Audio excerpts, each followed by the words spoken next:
नमस्कार दोस्तों, मैं हूं आपका दोस्त केबी। तो आज के इस वीडियो में हम 23 नवंबर 2021 को एसएससी जीडी का जो एग्ज़ाम हुआ है उसमें पूछे गए जीके और करंट अफेयर्स के प्रश्नों को डिस्कस करेंगे। अगर हम लोग बात करते हैं आज के शिफ्ट में जो प्रश्न यहाँ से पूछे गए थे, तो आप सभी को पता होगा कि टोटल 25 प्रश्न पूछे जाते हैं और 25 में से आपके 8 से 10 प्रश्न तो ऐसे होते हैं जो कि आप बिल्कुल टफ प्रश्नों की कैटेगरी में रखेंगे।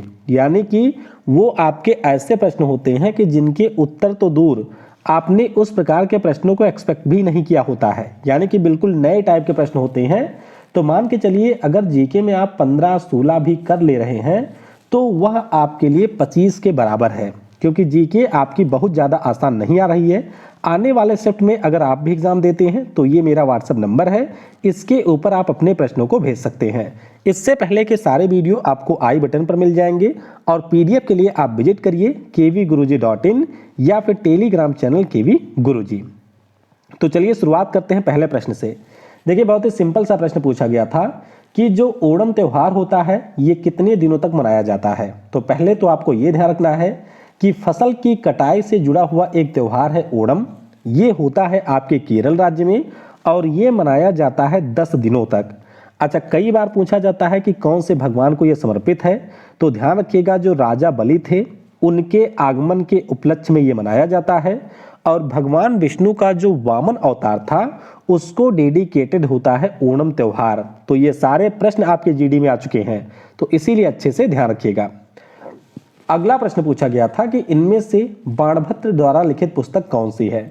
तो देखिए, बाणभट्ट साहब ने 2 ही पुस्तक लिखी थी। एक तो उनकी थी हर्षचरितम, ये तो आप सभी को पता होगा। कादंबरी वो लिख ही रहे थे, तभी इनकी डेथ हो गई थी, तो बाद में इनके पुत्र ने पूरा किया था।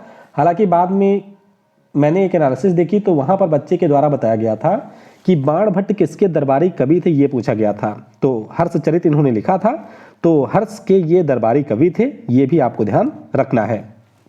अगला प्रश्न पूछा गया कि आईपीएल में लगातार 2 ओवर मेडन फेंकने वाला गेंदबाज कौन है। अब देखिए, ये प्रश्न वही कर सकता है जिसने पिछले साल ड्रीम 11 पर अपनी टीम बनाई हो। जाहिर सी बात है, ना तो आपने कहीं चैनल पर यह पढ़ा होगा और ना ही आपने किसी अन्य जगह पर पढ़ा होगा। हाँ, अगर आपने ड्रीम 11 लगाया होगा पिछले साल तो आपको इसके बारे में जरूर पता होगा।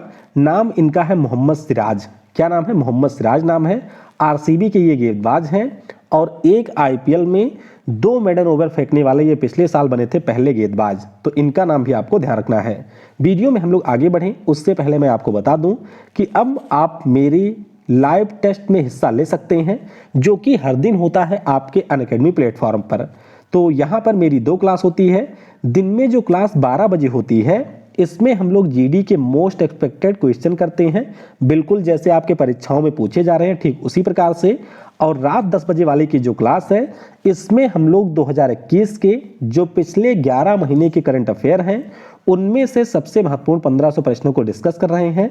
और इन 1500 में कम से कम 300 से 400 प्रश्न तो ऐसे हैं जो कि डिफरेंट एग्जाम में पूछे जा चुके हैं। तो इन क्लासेस को अगर आप ज्वाइन करना चाहते हैं तो नीचे मेरी प्रोफाइल की आपको लिंक मिलेगी, उस पर क्लिक करिए और अनअकैडमी के ऊपर आप मुझे फॉलो कर सकते हैं। बाकी अनअकैडमी पर मेरी तरफ से बहुत सारे टीचर की आपको फ्री क्लास मिलेगी, उन्हें भी आप लोग ज्वाइन कर सकते हैं। वहां पर लाइव क्लास में टेस्ट दे सकते हैं। लेकिन अगर आपको किसी भी एग्जाम की एक सिस्टमैटिक वे में तैयारी करनी है तो आप अनअकैडमी का प्लस कोर्स खरीद सकते हैं बहुत ही कम प्राइस में। आप यहां पर 1 साल या 2 साल का कोर्स परचेज कर सकते हैं। और अगर आप मेरा कोड यूज करेंगे KV10 तो आपको 10% का डिस्काउंट मिलेगा। फिर भी अगर आपका मन ज़्यादा डिस्काउंट के लिए करे तो इस व्हाट्सएप नंबर के ऊपर आप मुझसे डायरेक्टली कांटेक्ट कर सकते हैं और 25 से 30% तक का डिस्काउंट अवेल कर सकते हैं। देखिए, गोवा से पिछले 2-3 दिनों से प्रश्न पूछा जा रहा है। आज पूछा गया कि गोवा की स्थापना कब हुई थी। मैंने उसी समय आपको बताया था कि जो गोवा राज्य है ये 19 दिसंबर 1961 को आज़ाद हुआ था पुर्तगालियों से और उसके बाद में इसको एक राज्य का दर्जा दिया गया था 31 मई 1987 को। तो ध्यान रखिएगा, 31 मई को अपना यह स्थापना दिवस मनाता है और 56वें संविधान संशोधन के द्वारा गोवा हमारे भारतीय संघ में एक राज्य के रूप में शामिल हुआ था। अगला प्रश्न पूछा गया कि जो हमारे यहाँ पर 2 आंग्ल भारतीय समुदाय के व्यक्ति होते थे इनको किस अनुच्छेद के अंतर्गत भारत का राष्ट्रपति लोकसभा में मनोनीत करता था? तो अब ये जो प्रावधान है वो समाप्त हो चुका है। हमारे संविधान का अनुच्छेद 331 था। कौन सा? अनुच्छेद 331। तो इसके अंतर्गत जो राष्ट्रपति महोदय होते थे वो 2 आंग्ल भारतीय को मनोनीत करते थे, लेकिन 104वें संविधान संशोधन के द्वारा इसको बिल्कुल कर दिया गया है समाप्त। अगला प्रश्न है कि स्टैचू ऑफ पीस कहां पर स्थित है? पिछले साल इसका अनावरण किया था हमारे पीएम नरेंद्र मोदी ने। ध्यान रखिएगा, ये आपको राजस्थान में देखने को मिलेगा। किसकी प्रतिमा है ये? तो हमारे जो विजय वल्लभ सुरीसर जी महाराज हैं, उन्हीं की ये प्रतिमा है। तो ये अभी आपके सीजीएल में भी पूछा गया था और अब आपके यहाँ पर भी ये पूछा गया है। अगला प्रश्न पूछा गया कि प्राण और दैहिक स्वतंत्रता किस अनुच्छेद से संबंधित है? तो ध्यान रखिएगा, ये जो आपका फंडामेंटल राइट है ये हमें अनुच्छेद 21 में देखने को मिलेगा। किसमें? अनुच्छेद 21 में देखने को मिलेगा। इसके अलावा आपको ध्यान रखना है कि अनुच्छेद 21A में शिक्षा का अधिकार दिया गया है 6 से 14 साल के बच्चों को, वह भी निःशुल्क। और अनुच्छेद 21 में ही आपको राइट टू प्राइवेसी भी दिया गया है, यानी कि निजता का अधिकार। अगला प्रश्न पूछा गया कि जो अचंता शरत कमल हैं ये आपके कौन से खेल से संबंधित हैं? तो काफ़ी फेमस खिलाड़ी हैं, आप सभी को पता होगा, ये हमारे देश के टेबल टेनिस के खिलाड़ी हैं। इसके अलावा जी साथियान का नाम भी आपको ध्यान रखना है, ये भी टेबल टेनिस के हैं। मनिका बत्रा जिनको पिछले साल खेल रत्न मिला था, ये भी टेबल टेनिस की हैं। सुतीर्था मुखर्जी हैं, ये भी हमारे टेबल टेनिस की खिलाड़ी हैं। तो इन सारे खिलाड़ियों के नाम आपको ध्यान रखने हैं। फिर अगला प्रश्न पूछा गया कि पिछले साल जो इक्विटॉस स्मॉल फाइनेंस बैंक है इसने अपना ब्रांड एम्बेसडर किसे बनाया है? तो नाम इनका है, हमारे क्रिकेट खिलाड़ी हैं, नाम इनका है स्मृति मंधना। क्या नाम है? स्मृति मंधना। तो इनको पिछले साल इक्विटॉस स्मॉल फाइनेंस बैंक ने अपना ब्रांड एम्बेसडर बनाया था। अगला प्रश्न पूछा गया था कि भारत में जीडीपी की गणना कौन करता है? देखिए, मैंने आपको क्लास में बताया भी था कि इसके पूछे जाने की संभावना काफ़ी ज़्यादा है, क्योंकि पिछली बार ये कम से कम 5 से 6 बार पूछा गया था 2019 में। तो जो जीडीपी की गणना है वो हमारे यहाँ पर केंद्रीय सांख्यिकी कार्यालय करता है, तो इसके बारे में आपको ध्यान रखना है। अगला प्रश्न पूछा गया कि जो जावा ट्रेंच है ये किस महासागर का सबसे गहरा गर्त है? देखिए, आप सभी ने ये पढ़ा होगा कि जो हमारे पृथ्वी पर सबसे गहरी खाई है या गर्त है वो आपको प्रशांत महासागर में मिलेगी और उसका नाम है मेरियाना ट्रेंच। जावा पूछा गया है, तो जावा से आप लोग थोड़ा सा रिलेट कर सकते हैं, जो इंडोनेशिया का जावा द्वीप है और वो आता है हमारे हिंद महासागर में। तो ध्यान रखिएगा, जावा ट्रेंच आपके हिंद महासागर का हिस्सा है। अगला प्रश्न पूछा गया कि गांधी इरविन समझौता कब हुआ था? बिल्कुल आसान सा है, ध्यान रखिएगा कि 5 मार्च 1931 को यह समझौता हुआ था और ये 11 सूत्रीय मांगों पर आधारित था। कितने? 11 सूत्रीय मांगों पर गांधी इरविन समझौता आधारित था। तो 5 मार्च 1931 होगा करेक्ट। अगला प्रश्न पूछा गया कि वैश्विक आर्थिक स्वतंत्रता सूचकांक में भारत की रैंक क्या है? देखिए, अब ये एग्जैक्ट प्रश्न मुझे नहीं मिल पाया है। फिलहाल इस साल हेरिटेज फाउंडेशन के द्वारा एक हमारा वैश्विक आर्थिक स्वतंत्रता सूचकांक जारी किया गया था, समझ गए। अब इसमें भारत का स्थान 121वां था, स्विट्जरलैंड रहा था टॉप पे। तो संभवतः इसी के बारे में पूछा गया था। क्या था एग्जैक्ट, आप नीचे कमेंट में बताइएगा। फिर एक प्रश्न पूछा गया कि गुब्बारों में कौन सी गैस भरी जाती है? तो सिंपल सा है, गुब्बारों में आपके हीलियम और नियान वगैरह भरी जाती है, तो ऑप्शन हो जाएगा हीलियम या नियान। फिर पूछा गया था कि निम्नलिखित में से कौन ओजोन परत को नष्ट करता है? तो आपको ध्यान रखना है कि हमारी बहुत सारी गैसें होती हैं जो ओजोन परत को प्रभावित करती हैं, जिनमें आपका CFC होता है, जैसे क्लोरोफ्लोरोकार्बन। लेकिन अगर हम किसी एलिमेंट की बात करते हैं तो एलिमेंट में सबसे ज़्यादा होता है क्लोरीन, ये आपके ओजोन परत को सबसे ज़्यादा नुकसान पहुंचाता है, ये आपको ध्यान रखना है। अच्छा, ओजोन परत आपकी ज़्यादा मतलब फटती कहाँ पर है या इसका डिप्लेशन कहाँ पर होता है? तो वो होता है आपके पोल पर। अगला प्रश्न पूछा गया कि एक दिवसीय क्रिकेट में सबसे तेज 12,000 रन किसने बनाए हैं? अब देखिए, कुछ बच्चों ने बताया कि 2 प्रश्न पूछे गए थे। एक ये भी पूछा गया था कि इंटरनेशनल क्रिकेट में सबसे तेज 23,000 रन किसने बनाए, और फिर पूछा गया था कि एक दिवसीय क्रिकेट में सबसे तेज 12,000 किसने बनाए। तो दोनों प्रश्न अगर पूछे गए होंगे तो दोनों का ही आंसर होगा विराट कोहली, जो हमारे कप्तान हैं। आपको याद होगा कि इस साल इन्होंने 3,000 अपने विकेट भी 3,000 रन पूरे किए T20 में, और पहले बल्लेबाज बने जिन्होंने T20 में 3000 रन बनाया। उसी प्रकार से 12000 रन इन्होंने ओडीआई में सबसे तेज बनाया, सचिन का रिकॉर्ड तोड़ा था। और सबसे तेज इंटरनेशनल क्रिकेट में 23000 रन भी बनाए हैं विराट कोहली ने। फिर पूछा गया था कि सबसे कम जनसंख्या घनत्व वाला राज्य कौन सा है, तो ये तो हम लोग पीवाईक्यू में कई बार कर चुके हैं। सबसे कम जो पॉपुलेशन डेंसिटी है ये अरुणाचल प्रदेश की है 17, और सबसे ज़्यादा है बिहार की राज्यों में। हालांकि अगर हम यूटी को भी शामिल कर लेते हैं तो सबसे ज़्यादा जो डेंसिटी है वो आपको दिल्ली को देखने की मिलेगी। फिर एक प्रश्न पूछा गया बिल्कुल बच्चों वाला कि भूमध्य सागर और लाल सागर को कौन जोड़ता है, यानी कि जो हमारा मेडिटेरेनियन सी है और लाल सागर यानी कि रेड सी है, इसको कौन जोड़ता है, तो इसको जोड़ती है सुएज कैनाल, यानी कि जो सुएज नहर है वो इनको आपस में जोड़ती है। अगला प्रश्न पूछा गया कि भारतीय जनता पार्टी की स्थापना कब हुई थी। मैंने आपको बताया था कि जो हमारे श्यामा प्रसाद मुखर्जी थे वो नेहरू जी के कैबिनेट में मंत्री थे, बाद में उन्होंने कैबिनेट को छोड़ा और 1951 में एक पार्टी वो बनाते हैं जिसका नाम होता है भारतीय जनसंघ। फिर ये पार्टी आपकी 1977 में जनता पार्टी में मिल जाती है और उसके बाद में फाइनली जाकर के 1980 में 6 अप्रैल के दिन एक नई पार्टी बनती है जिसका नाम है भारतीय जनता पार्टी। तो ध्यान रखेंगे अटल बिहारी वाजपेयी जी और लाल कृष्ण आडवाणी जी के द्वारा भारतीय जनता पार्टी की स्थापना हुई थी। फिर एक प्रश्न पूछा गया कि 2020 में जो वैश्विक शिक्षक सम्मान है ये किसे मिला था। अब ये 100% श्योर नहीं हूँ कि एग्जैक्ट यही प्रश्न पूछा गया था, किसी को अगर पता है तो जरूर बताइएगा। तो ये जो आपका सम्मान है ये रणजीत सिंह दिसाले को मिला। किसे मिला? रणजीत सिंह दिसाले को मिला था। तो ये आपको ध्यान रखना है। ये महाराष्ट्र के एक प्राइमरी स्कूल के शिक्षक थे और पिछले साल इनको वैश्विक शिक्षक पुरस्कार मिला था। फिर देखिए एक प्रश्न पूछा गया था कि पुर्तगालियों ने गोवा के ऊपर अधिकार कब किया था, और ये आपके बिल्कुल 2019 के पीवाईक्यू से लिया गया है। मैंने आपको बताया था कि 1510 में पुर्तगालियों ने गोवा के ऊपर अधिकार कर लिया था। ध्यान रखिएगा पुर्तगाली हमारे देश में सबसे पहले आए थे और सबसे बाद में ये देश को छोड़ करके गए थे। तो ध्यान रखिएगा 1510 में ही पुर्तगालियों ने गोवा के ऊपर अधिकार कर लिया था। तो ऑप्शन 1510 होगा यहाँ पर करेक्ट।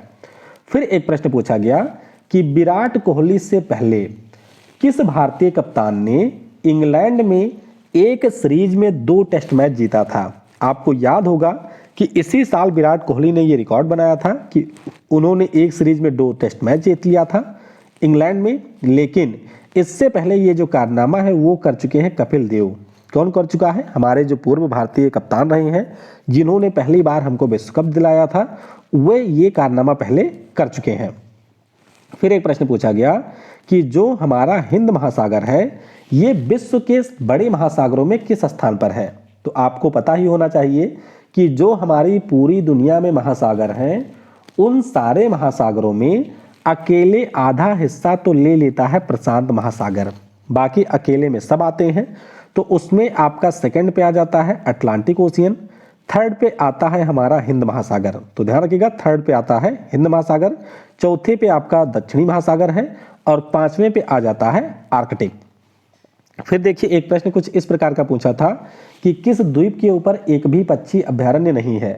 अब ये जो प्रश्न है इसे आप लोग ऑप्शन से ही कर सकते हैं क्योंकि ऐसे तो हमारे भारत में बहुत सारे द्वीप हैं, तो ऐसे इस प्रश्न का उत्तर नहीं दिया जा सकता है। फिर एक प्रश्न देखिए पूछा गया कि महात्मा गांधी किसके कहने पर 1 वर्ष के लिए लंदन चले गए थे। तो देखिए अगर आपको याद हो तो 1891 में कोई मामला था, गुजरात का कोई केस था, उस केस को लड़ने के लिए गांधी जी गए थे और 1 साल शायद वे रुके थे और बाद में ये केस जीते भी थे, लौटे भी थे। लेकिन इसमें शायद पूछा गया था कि किसके कहने पर गए थे। अब किसके कहने पर गए थे ये मुझे नहीं पता है। हालांकि गांधी जी आपके सेकंड राउंड टेबल कॉन्फ्रेंस के लिए भी 1931 में गए थे लंदन। उसके पहले वकालत की पढ़ाई करने के लिए 1888 में गए थे। लेकिन अब यहाँ पर एग्जैक्ट क्या पूछा है, ऑप्शन क्या दिया था, उसके अनुसार हम इसको कर पाएंगे। फिर एक प्रश्न पूछा गया कि जो गुरुमुखी लिपि है इसके जनक कौन है। तो ध्यान रखिएगा जो गुरु अंगद देव थे वो गुरुमुखी लिपि के जनक हैं और जो हमारे सिख धर्म का सबसे पवित्र ग्रंथ है जिसका नाम है गुरु ग्रंथ साहिब, तो उसको भी इसी गुरुमुखी लिपि में लिखा गया है। फिर देखिए एक प्रश्न पूछा गया कि 2019 में WHO ने किस देश को मलेरिया मुक्त घोषित किया था। भैया ये प्रश्न पिछले 4-5 सालों से चल रहा है लगातार। देखिए 2016 में डब्ल्यूएचओ ने श्रीलंका को मुक्त किया था, तब भी ये प्रश्न बहुत पूछा गया। 2019 में डब्ल्यूएचओ ने अल्जीरिया और अर्जेंटीना को मुक्त किया था, और अब 2021 में भी 2 को मुक्त कर दिया है। एक तो है चाइना और एक है अल सल्वाडोर। तो दोनों के बारे में ध्यान रखिएगा। अर्जेंटीना और अल्जीरिया को 2019 में किया था और 2021 में चीन और अल सल्वाडोर को मुक्त घोषित किया है। अगला प्रश्न पूछा गया कि किस अनुच्छेद के अंतर्गत बाल श्रम के ऊपर प्रतिबंध है। अब थोड़ा इसको ध्यान से समझ लीजिएगा। देखिए हमारे संविधान में जो अनुच्छेद 23 और 24 है, इसमें शोषण के विरुद्ध हमारे अधिकार दिए गए हैं। अब अगर हम लोग 23 की बात करते हैं तो इसके अनुसार जो बंधुआ मजदूरी है या फिर जो आप बलपूर्वक किसी से काम करवाते हैं उसके ऊपर है प्रतिबंध। उसी प्रकार से जो अनुच्छेद 24 है उसमें ये कहा गया है कि जो भी 6 से 14 वर्ष आयु के बच्चे होंगे उनको आप किसी जोखिम वाले कामों में नहीं लगा सकते हैं। तो इस प्रकार से अनुच्छेद 24 बाल श्रम के ऊपर प्रतिबंध लगाता है। अगर बलात् श्रम पूछा गया होता यानी कि बलपूर्वक श्रम, तो उसके लिए हो जाता अनुच्छेद 23। फिर एक प्रश्न पूछा गया कि फेनी पुल या जो मैत्री ब्रिज है ये किसको आपस में जोड़ता है। तो ध्यान रखेंगे आप लोग, ये जोड़ता है भारत और बांग्लादेश को। इसी साल जो वहाँ की हमारे शेख हसीना है जुल्फों वाली और आपके जो पीएम है नरेंद्र मोदी साहब, दोनों ने इसका उद्घाटन किया था। तो मुख्य रूप से त्रिपुरा से ये जोड़ता है बांग्लादेश को, तो इसके बारे में भी आप ध्यान रखेंगे। फिर एक प्रश्न पूछा गया कि एक दिवसीय क्रिकेट में सबसे ज़्यादा मैच खेलने का रिकॉर्ड किसके नाम पर है। तो सबसे ज़्यादा मैच खेलने का रिकॉर्ड भी सचिन तेंदुलकर के नाम पर है, 463 मैच, और सबसे ज़्यादा रन बनाने का रिकॉर्ड भी एक दिवसीय में सचिन जी के ही पास में है। फिर एक प्रश्न पूछा गया कि सुदीरमन कप किस खेल से संबंधित है। काफ़ी महत्वपूर्ण है। लास्ट टाइम ये 2019 में हुआ था, तब इसको चाइना ने जीता था जापान को हरा करके। अच्छा, इस साल भी हुआ है 2021 में, तो इसमें चाइना ने जापान को हराया है और ये आपके बैडमिंटन से जुड़ा टूर्नामेंट है। किससे? बैडमिंटन से जुड़ा हुआ टूर्नामेंट है। फिर एक प्रश्न पूछा गया था कि अरुणाचल प्रदेश की सबसे ऊंची चोटी कौन सी है। तो आप लोग ध्यान रखिएगा कि अरुणाचल की जो सबसे ऊंची चोटी है इसे हम लोग कांगटो कहते हैं या इसे हम लोग कांगार्डो राइज भी कहते हैं। तो ये अरुणाचल की सबसे ऊंची चोटी है। फिर एक प्रश्न था कि चांदी के स्थान पर तांबे के सिक्के किसने चलाए थे। तो चांदी के स्थान पर जो तांबे के सिक्के थे ये चलवाए थे मोहम्मद बिन तुगलक ने। हालांकि बाद में मुझे जो बताया गया कि ये प्रश्न कुछ अलग तरीके से था, कुछ मतलब मिलावटी टाइप का प्रश्न था कि क्या मिला करके कौन सा सिक्का कुछ बनता है। तो ऐसे टाइप का प्रश्न था। तो एग्जैक्ट क्या था नीचे कमेंट में आप बताइएगा। अगला प्रश्न पूछा गया कि भारतीय स्वतंत्रता आंदोलन के दौरान खेड़ा सत्याग्रह कब हुआ था। तो ये 1918 में हुआ था गुजरात में। फिर एक प्रश्न पूछा गया कि आरबीआई का जो फाइनेंशियल ईयर होता है ये कब से कब का होता है। तो ये आपका 1 अप्रैल से 31 मार्च का होता है। ध्यान रखिएगा, आरबीआई का फाइनेंशियल ईयर 1 अप्रैल से 31 मार्च का होता है। फिर एक पूछा गया था कि कुत्ते का वैज्ञानिक नाम क्या है। अब ये मैं 100% श्योर नहीं हूँ कि पूछा गया था कि नहीं, क्योंकि मैंने कभी वैज्ञानिक नाम वाले प्रश्न जीडी में नहीं देखे हैं। फिलहाल ध्यान रखिएगा, कैनिस ल्यूपस फेमिलेरिस ये आपके कुत्ते का वैज्ञानिक नाम होता है। फिर एक प्रश्न पूछा गया कि 2019 में यूनाइटेड नेशन डेवलपमेंट प्रोग्राम ने किसको अपना सद्भावना राजदूत बनाया था। तो इन्होंने बनाया था पद्मलक्ष्मी को। किसे? पद्मलक्ष्मी को इन्होंने राजदूत बनाया था। फिर एक प्रश्न पूछा गया आज के पहले शिफ्ट में कि किस शहर में पहली बार स्ट्रॉबेरी महोत्सव मनाया गया है। तो ध्यान रखिएगा, उत्तर प्रदेश का जो झांसी जिला है उसमें जनवरी महीने में इसी साल पहली बार स्ट्रॉबेरी महोत्सव मनाया गया। तो ये आपको ध्यान रखना है।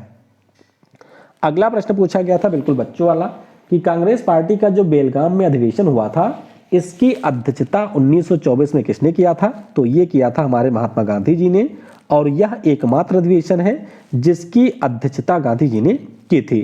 एक प्रश्न और पूछा गया था कि भारत में विधवा पुनर्विवाह अधिनियम कब लागू हुआ था। तो ये लागू हुआ था आपके 25 जुलाई 1956 को। तो इस प्रकार से जो भी प्रश्न मुझे मिले थे मैंने कोशिश की है कि उन सारे प्रश्नों को यहाँ पर डिस्कस किया जाए।